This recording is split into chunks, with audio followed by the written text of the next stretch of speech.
Tipping at restaurants is considered polite in Japan. True or false?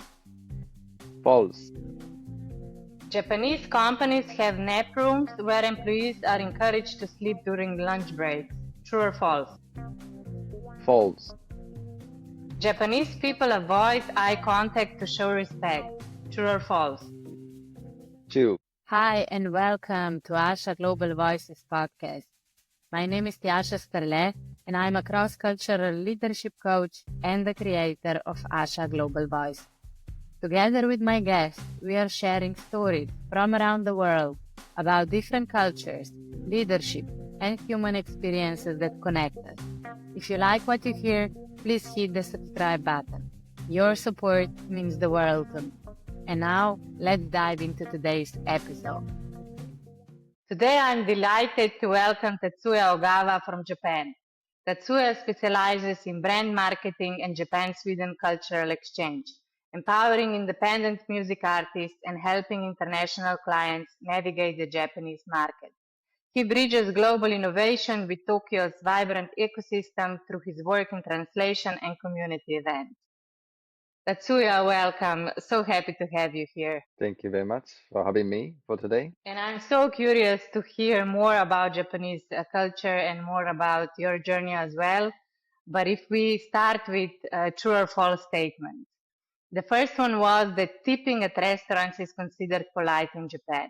And you said that this one is false. Can you tell us a bit more about it? So since we don't have any culture for tipping in Japan, so in my opinion, yeah, it's false for me. But you can actually tip if you want to, but usually they don't take it because you cannot take any extra money from the customers. We just charge the the restaurants and stuff. So I feel like the chip and is the whole like a main like prices they offer that all includes like a tipping as well. That's my opinion. So, yeah, if I understood correctly, so for example, if somebody would tip in the restaurant, the waiter probably wouldn't take it, wouldn't accept it. No, not really. But if it's like a international restaurant, like bars, club, they would love to take it. But if it's like a typical Japanese restaurant or bar, like the places, they don't usually take it. Okay. Do you maybe know what's the reason behind it? I guess like we have the culture like a kindness, like a omotenashi culture. So I think that's a part of the reason because like we don't ask for any money for the omotenashi, which means like kindness, like a kind of supportive to other people. So yeah, I think that comes from the old history. We don't really tip to others. Thank you for elaborating this. It's quite different from Western cultures where kind of nowadays more and more countries they expect to tip in restaurants. Yeah, so interesting about this kindness. And tell me, the second one was that Japanese companies have nap rooms where employees are encouraged to sleep during lunch break. You said that this one is true? No, false. Okay. So it's Did I not say true. wrong? Oh yeah. Yeah, tell me. Oh yeah. Like in general, we don't really have time to take nap during the lunch break. If you like eat like outside or if you have any chance to, escape from your company, like a workplace, you can actually can like you can have a nap out there. But like we don't usually like take a rest like a nap at the company because that make other coworkers feel like it's kind of like a bad influence, like not motivated. It doesn't look good. But like Okay. some companies, especially like a startup companies, they actually have like an app bloom these days. So they encourage you to take less during the lunch break. Also, like I've heard, like actually some company has a time in addition to the like lunch break, just for like a nap time. So like a 10 minutes or something, like two times per day. So that yeah, it's getting really popular these days, I think. But for now, like, the majority is not, you know, for everyone right now. So that's why I said like false for this question. I get it. So the majority of companies and employees don't take naps during lunches because it's kind of not encouraged. Yeah, But exactly. Yeah. Some startups and some people actually don't have time to even have lunch during lunch break. They still keep working. Then after lunch break, they just like change the time, like change the lunch break time, like after like a 3 p.m., for example, when their task has been done. So it really depends on the companies, I think. but you also mentioned that, for example, if you go for lunch outside of the company, that Hmm. there you can take a nap. Can you just explain to me what did you mean by that? Like, I mean, in restaurants or where do people then take a nap? We have like an internet cafe, so you can go for like a 30 minutes. So they have like a nice couch and sofa, so you can just have some rest. That's like one of the option, I think.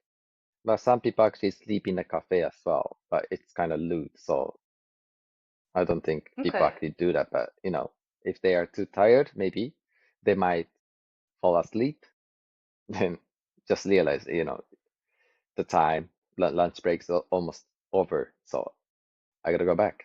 Like, that happens sometimes. Okay. And if we move to the third one, which was Japanese people avoid eye contact to show respect. You said that this one is Hmm. true? Yeah, I think I said two. Uh, yeah, I think like people are kind of shy. We are still shy, I think. It's getting quite international these days, working culture, life, and food and everything. But still, also, yeah, like looking at your eyes, that's kind of sweet to new. Like, but yeah, we tend to like look at like if you wear the tie, for example, we tend to look at that instead of the eyes. But like for to the person you're talking to, they think you're actually looking at you, but actually, how can I say? We don't really like look into the eyes directly.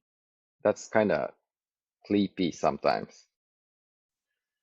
That's why I said, yeah, this question for this true. And for example, let's say that a foreigner comes to Japan and he's, Hmm. let's say, used to looking into people's eyes and they kind of look into your eyes and you might feel that they are staring. How would you feel? Would it be uncomfortable? Would it be seen as inappropriate? In my opinion, for me, it's no problem.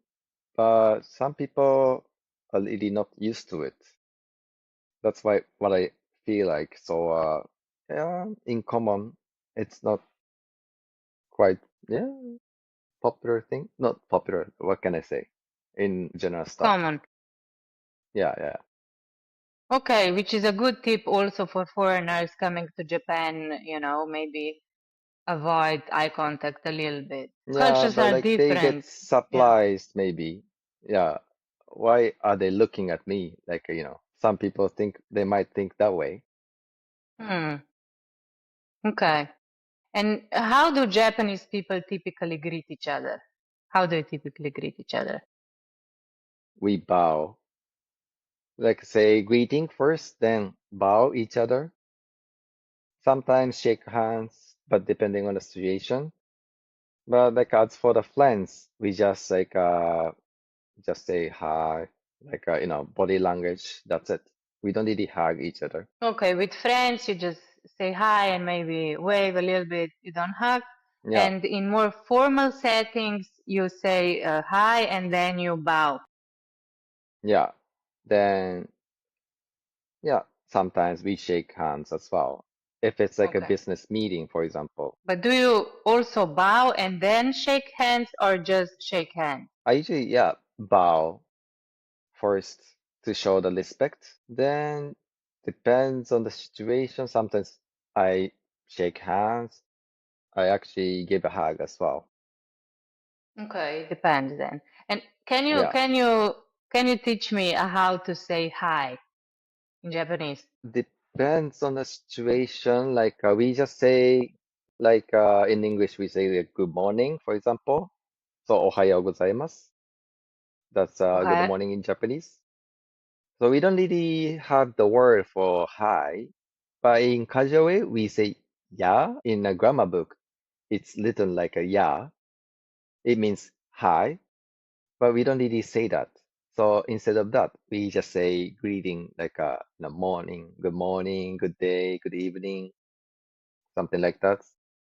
Okay, I So understand. it sounds polite somehow, but since we don't really have the specific word for that, so we just say greetings all the time. Okay. And tell me, Also, yeah, can I add one more thing? yeah, of course. In at the company, some company actually have the rules. You must say "Ohayou gozaimasu" no matter like when it is. So, for example, like a morning, we say "Ohayou gozaimasu" for sure. But like in the daytime or like in the evening time, is to say like "Ohayou gozaimasu." Like when you see your colleagues, like or your managers. But this information may be too old right now. We don't really do that anymore. But like I had a experience at my old company. You gotta say "Ohayou gozaimasu" when whenever you meet someone else at the company. So that was kind of interesting experience for me. Sure. And just to reiterate, this means good morning. Yes. Okay. Um, Interesting. And tell me, what are some everyday behaviors in Japan that might seem unusual or surprising to foreigners? Whatever comes to mind. Surprising to foreigners, like the things we do. Yeah, I mean, yeah. Wearing masks, like in the daily life, even if they are not sick. Like after COVID, like it's getting common these days because sometimes people wear a mask because like especially for women, if they don't have like any makeup, they just wear the mask instead, even though they are not sick. I guess that's yeah, surprising behavior to foreigners. Also, I heard like in the statistically like mask wearing mask it's not affects like and doesn't have any bad influence. Even if you had the mask or not, you still get sick in the end. It's like be careful with like bacteria, like virus and things. Just like keep your hands clean. That's the best way to avoid from the sickness. And to stay healthy. So, if I understood correctly, a lot of people in Japan nowadays wear masks Yeah, because what they're of health, they want to stay no, healthy. And no, just okay. I've heard that ladies sometimes they don't yeah, put makeup on and they use it so that you cannot see their face without makeup yes, on. so they can But hide their faces. I understand. Yeah, But that's the what about easiest men? way. What about men? Why do they Yeah, wear it then? we don't wear, Just ladies. especially for women. Yeah, it's especially for ladies. But maybe old men sometimes wear mask, but they don't really care these days. So especially for women, they tend to wear the mask. Okay, interesting. Um, and what would you say if you notice? I know that you also spend a lot of time with, you have international friends. So I will just Mm. ask you if you notice how, for example, bowing, okay, eye contact, we already talked about this, but maybe let's go to body language. Is body Mm-hmm. language in Japan maybe different from those in Western cultures? We don't really do body language. Yeah, body language, or you can also say body expressions. So when you express Uh, it with your body. for me, I do a lot, I think. Like, I'm originally from west side of Japan. So people, have you ever heard of Kansai Ben? Like a Kansai No. dialect. No, tell us especially about it. Osaka, Kyoto, especially Osaka. Osaka is famous for like a comedy. So we tend to give like a big body language.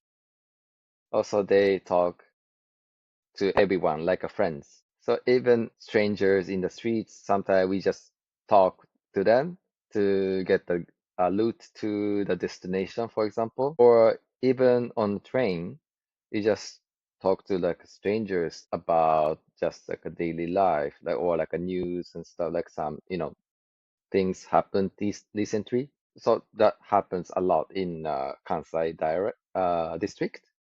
But now I'm living in Tokyo, but I don't see any of these things.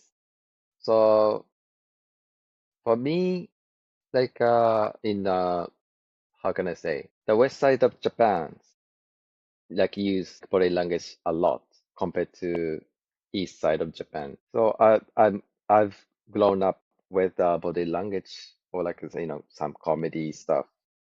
So I tend to do big body language. Okay, and if I understood correctly, also this part of the country, and that you are originally from, you are also more open, you talk with strangers, and Yes. this is a common behavior. Okay.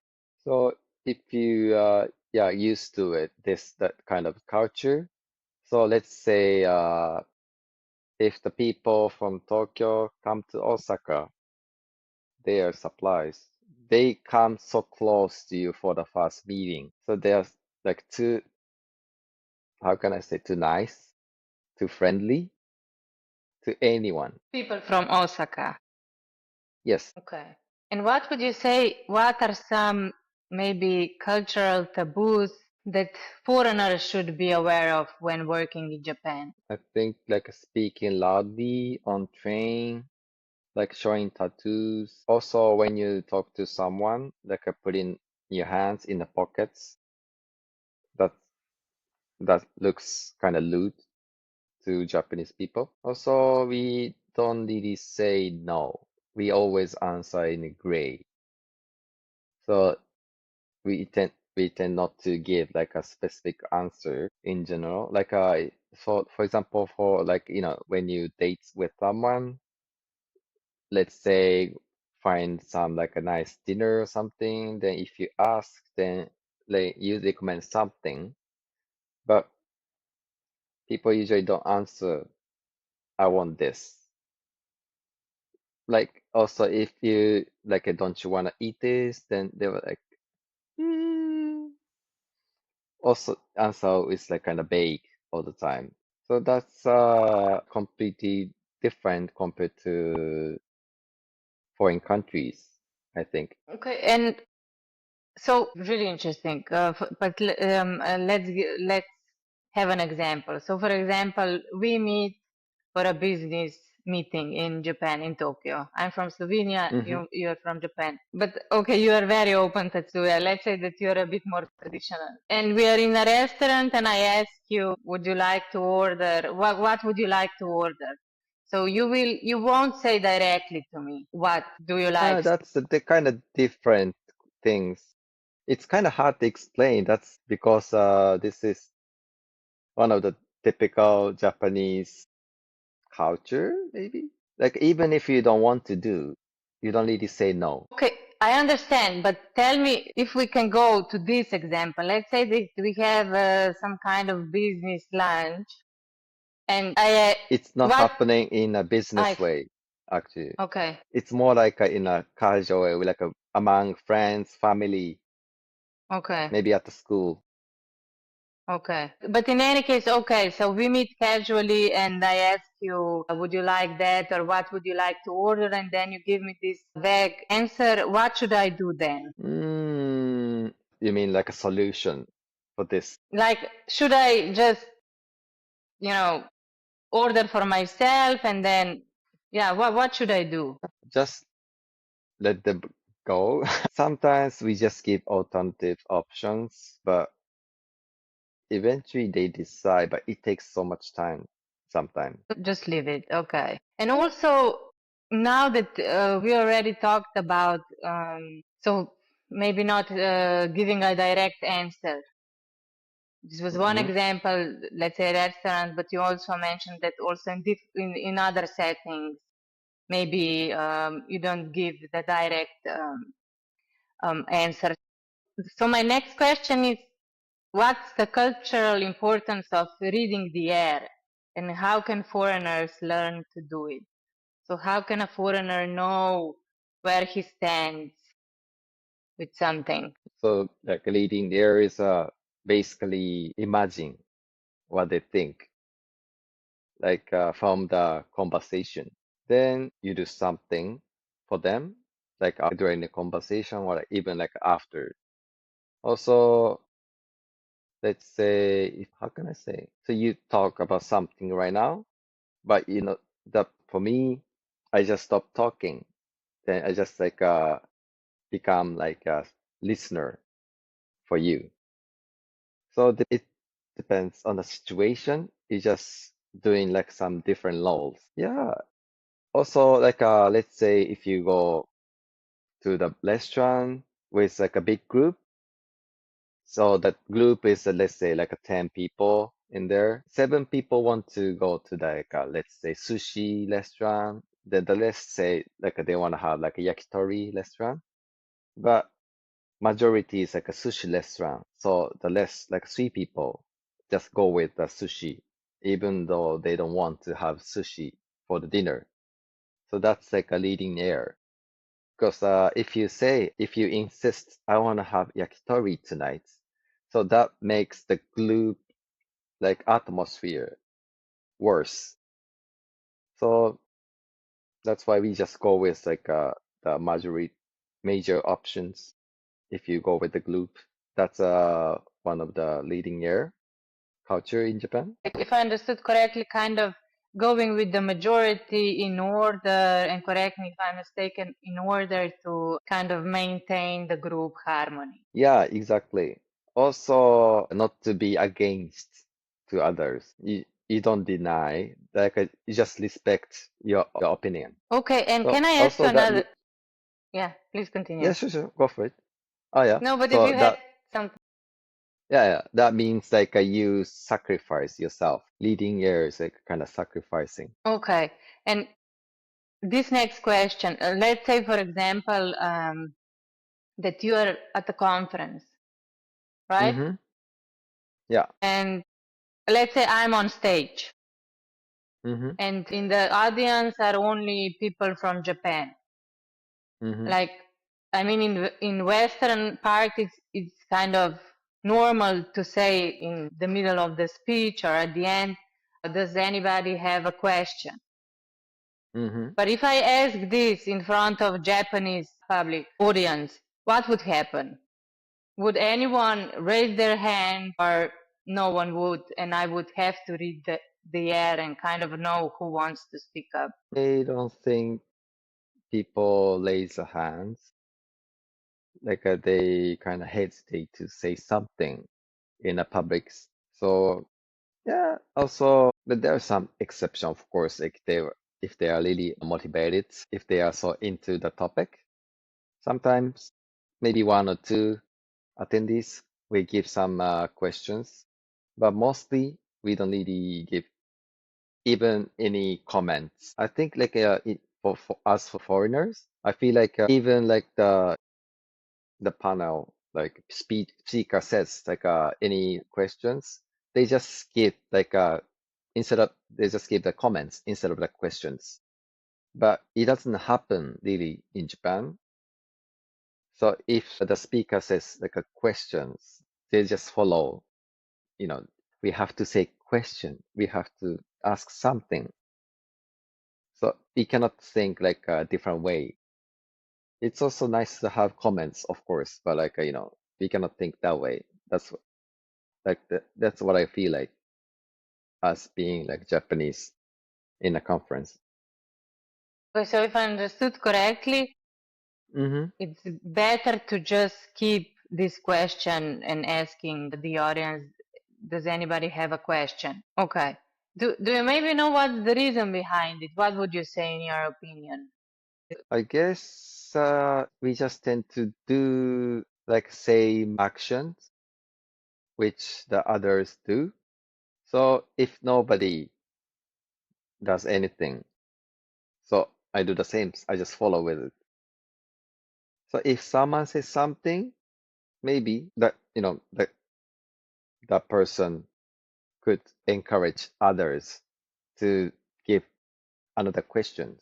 Otherwise, yeah, we just be will be yeah, we just are quiet. Okay, so would you say that again that it's behind it is this group harmony, maintaining the group harmony? You don't want to be outside the group. Yeah, exactly. Okay.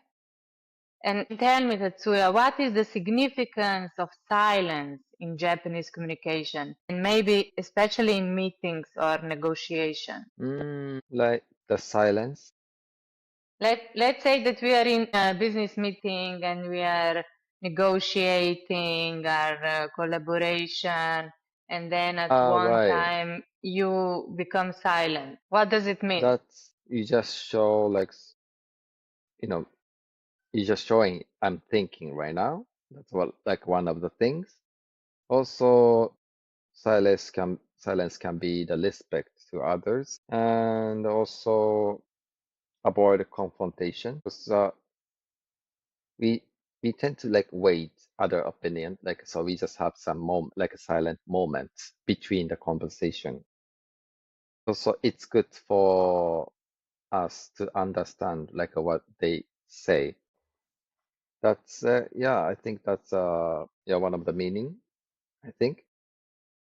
Okay, so yeah, you wanna hear also other opinions, take time to think, or silence can also means avoiding a confrontation or something that is Yeah, uncomfortable.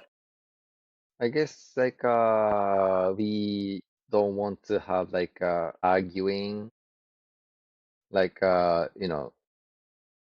with like so let's say 3 or 4 people in a group like talking at the same time. Like I think like in foreign countries that you see that kind of situation a lot, but here in Japan we just wait until the next person will talk. So that's like yeah part of like our meeting style, I think. And tell me, how should, let's say, a foreigner interpret a Japanese colleague saying it's difficult or we will consider it? Yeah, that's yeah. How can I? What does it mean if a Japanese says to a foreigner, we will consider it? How should I interpret it? Does it mean a no or Usually, yeah, mostly 80% no, I think. We'll think about it, but it doesn't mean we decided to have the contract with you, to work together in the future. We will think about it. So we just think, nothing else. So yeah, that's mostly no answer. and probably because you are indirect in your communication, you wouldn't say Mm-hmm. no, even if you already know it's a no. Yeah. So I think we would like to have them to get like feel how can I say? So we just want to like keep like some expectation. So we might able to work together in the future. So it might be not the time right now, but in the future it might happen. So that's why we say like we Okay. And tell me, what role does hierarchy play in Japanese society, and how is it reflected also in the workplace? if the boss says something, we follow like what he or she says usually. So seniority has often have like a decision making at the companies in Japan. Okay, so it would be seen as inappropriate to if a team member would kind of ask a question or wouldn't agree maybe with the decision that came from a senior leader. Yeah, you can still have some discussion, but like you give some opinion that also possible. But I feel like it mostly they will decide in the end. So it belongs to the boss, like the thoughts. Okay. And tell me, then, what are the expectations around after work socializing? And is it okay to maybe decline an invitation after work or not? Yeah, that's after work socializing. It's like a part of like communication with your coworkers. We have the word nominication, which means nomi means like a drinking. Nication is obviously like a communication. So we just made a word, nominication.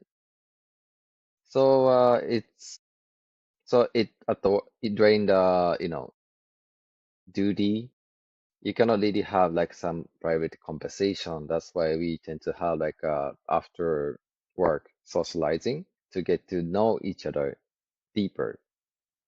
And also, yeah, you can actually decline the offer if you have any like family emergency or like other reason to do other things to do.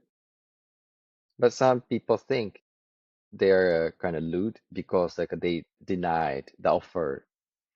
So it's sometimes it makes it complicated with like the a relationship between the coworkers because you actually declined the offer the other day. So yeah, it really depends on the situation, also the companies and people, I think. And tell me, how many times a week or a month is it common to do this after work socializing? Usually a Friday night. Sometimes like they do every Friday. Also, we have like a Shinnenkai, which means New Year like welcoming party. Also, Bonenkai means like at the end of the party. Also, on April, every April, we have new grad students to get in to the company. So we say 新入社員, or just new newcomers. So we have like a welcome party. So at least we have like a 3 times a year that's like our biggest parties. But you still have some like after socializing, drinking, not party, but like a socializing time in the small groups every weekends. Okay. And and tell me how, if I can ask you, how is the drinking culture in Japan? So is it normal to drink like a drink or a couple of drinks? What would be also seen as appropriate if a foreigner join in after work socializing? These days, it has been changing the culture. I feel like in the past time, like for the first thing, we all had to drink beer. But now you can pick whatever you want. But still, we still have some like people from like Showa era, some older people. They still want to have the beer for the first thing. But these days, you can actually have the cocktails. If you are not strong with the alcohol, you can just have like some soft drink as well. So it's getting changing, but we still have some like older culture at the several companies. Understand. And so it's usual to drink a couple of drinks in this after work socializing. We say one drink, but we just ended up like maybe 5 or 10 drinks in the end. Okay. So it really depends on the situation, I think. Okay. And tell me, what are some effective ways to build trust with Japanese colleagues or partners as a foreigner? So, what would you say would be one advice to me if I start Hmm. working in Japan that I could do so that I start building a relationship and trust? Hmm. Just be sincere with everyone, I think. Just don't break diplomas. You just give like some appropriate reason to decline the appointment, then all good, I think. And also for me, this is just my opinion. We tend to welcome foreign people at the company in a business way because if the company is like a elite, like a Japanese company, they don't really have chance to talk with the foreigners. So they are really so happy about it. So I have some friends like who work for like Japanese company. They always get like some like souvenirs, socializing like events, like a small party. 'Cause they will treat you really nicely in the end. Okay, that's nice. But what could I do as a foreigner coming to Japan? Would it be appropriate also to bring a gift, or what would be seen as a good gesture from my end? It would be nice if you can bring like some souvenirs from your home country.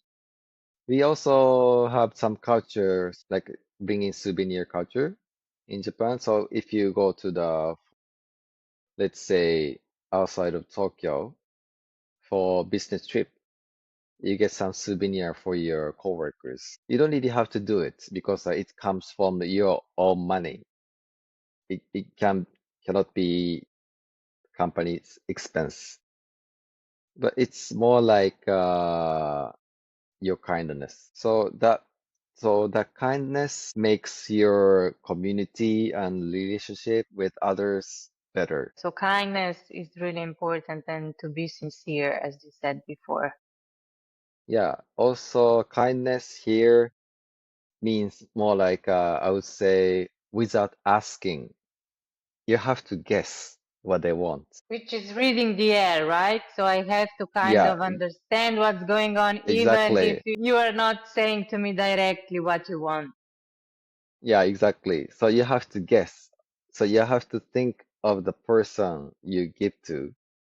So maybe you want to chocolate for the souvenir, but maybe you might have like some averages, blah blah blah, like something like that. Also in the conversation, like a daily conversation, you have to learn from that as well. So you collect like some information in like a daily life. Then you can pick like a gift or like presents or or souvenirs that later on. So it's more like a long term, how can I say, not relationship, but like a tasks kind of to build up like a good community. Okay, so if I understand correctly, what would help me to kind of read a person, right? It's Mm-hmm. really listening to them and, being present with them in everyday conversations and whenever we are together so that I can Mm-hmm. kind of gain these insights and information about them so that it's easier then for me to try to guess what they want. Is that correct? Yeah.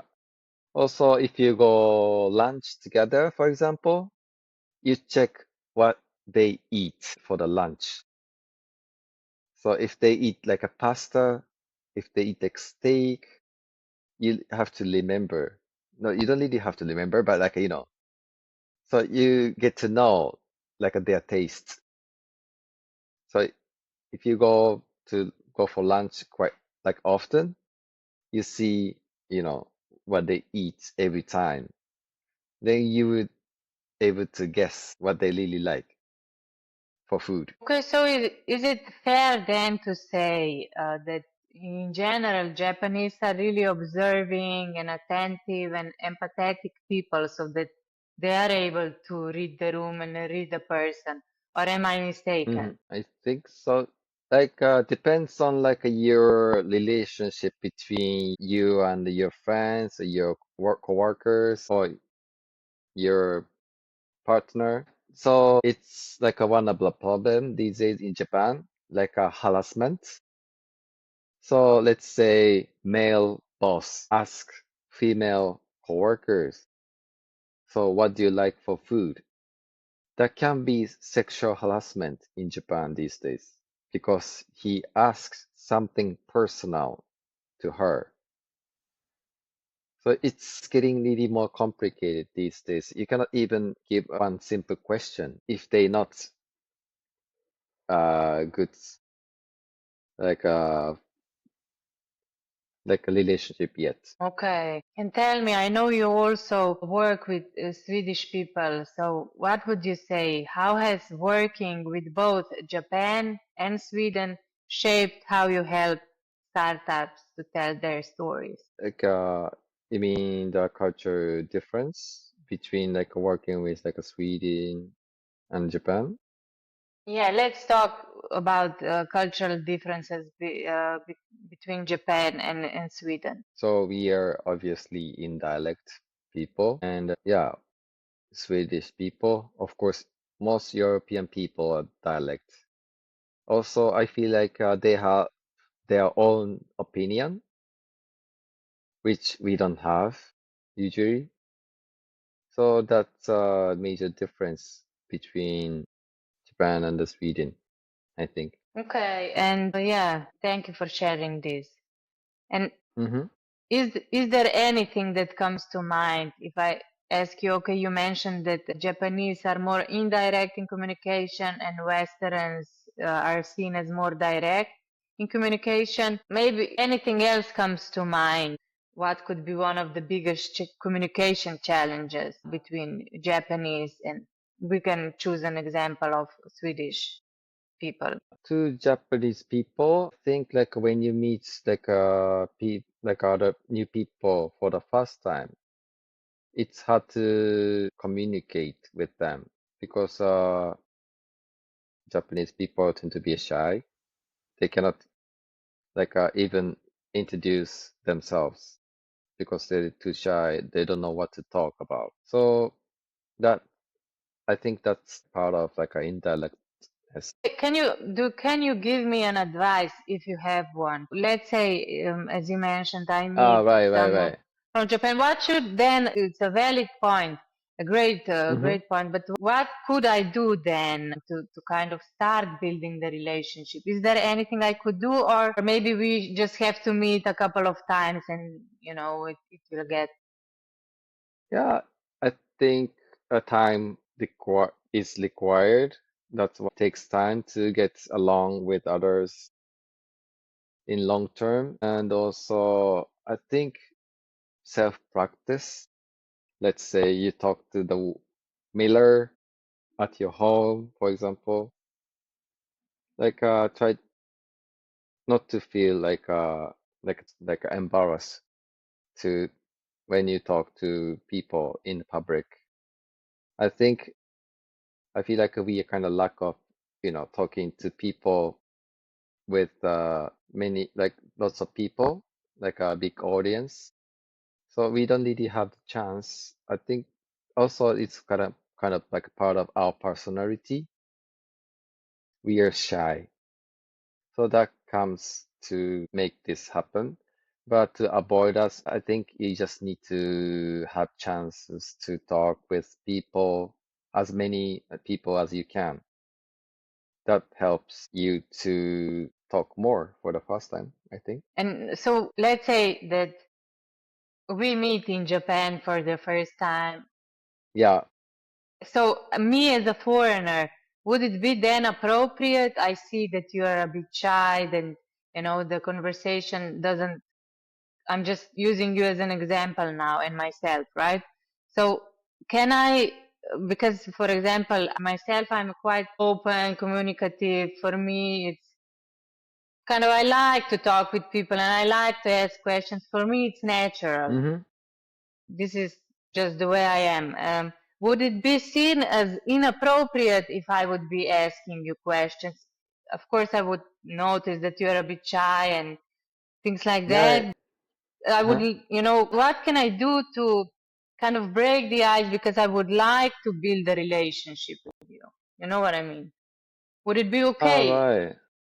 Yeah, you can talk a lot, but I think it relies on the person's like personality. Like we all different, right? But in general, we are shy. We are not talkative. but you can still talk to them. But sometimes people might think that's a kind of a pressure because like you so let's say you talk a lot, so I have to talk a lot too. But also I think Japanese people are mostly like a li good listener. We don't talk a lot, but we still listen to you, a story. So it doesn't like even though we don't say any like we don't talk a lot, it doesn't mean we don't like you. So yeah, you you can just be yourself, I think. Am I saying right? I don't know. I will take your advice when I Yeah, get to Japan. yeah. I've been like living like this, like in this like kind of international environment for a long time, so I kind of forget like who, yeah, what I did, for the first time. For me, I had a timing like I wanted to change myself. Then also I kind of didn't like the idea like Japanese people tend to be in a group. Then you don't really say any opinions. Like you just go with the flows, and also you don't offend to others' opinions. So I felt like they don't have like their personality. So I wanted to be like more like independent. So just like do whatever I want to. So I would say I'm more like your side. Thank you for sharing this so openly. I know that today we were addressing kind of more general, let's say typical Yeah. Japanese culture, because it's Mm-hmm. hard. We always generalize a little bit. Of course, we are all different, and it's great to hear also that you have chosen what works for you. Mm-hmm. I also like to kind of seek ways to kind of live the life as I envision it, no Mm-hmm. matter of my culture. But at the end, we are still influenced by our Mm-hmm. cultures. Suya, I have one more question, and this question I ask all of my guests. So Mm-hmm. it's a bit broad one, and so that we can also dream and imagine. So the question is, if you could imagine a better future for people globally, what does that look like? So yeah, I think the world will be like across all the cultures, and also we respect each other. Yes, even if like the foreigners break our rules, for example, in Japan, we just yeah, I think we will accept at some point. For now, we still kind of be like kind of offended to like what they do. We don't really like the idea if they do something wrong, but we just accept like they are from overseas, so that's like what they are. So that's like then but like we will find some we need to like compromise at some point because we cannot live without like foreigners. We have to go with like things globally. Otherwise, we will be like, how can I say, we cannot live a life. So we need to support each other. So that's the future, I think. Okay, thank you for sharing this so that we all globally kind of respect each other, the different cultures, and if I understood correctly, also maybe learn from each other and Yeah, yeah, go kind of together forward. Thank you for sharing this. And Tatsuya, thank you so much for everything that you shared with us hmm, today. Thank you for your time, for your energy. I really, really appreciate it. And all the best to you on your journey. thank you very much for having time today. I really enjoyed. Thank you.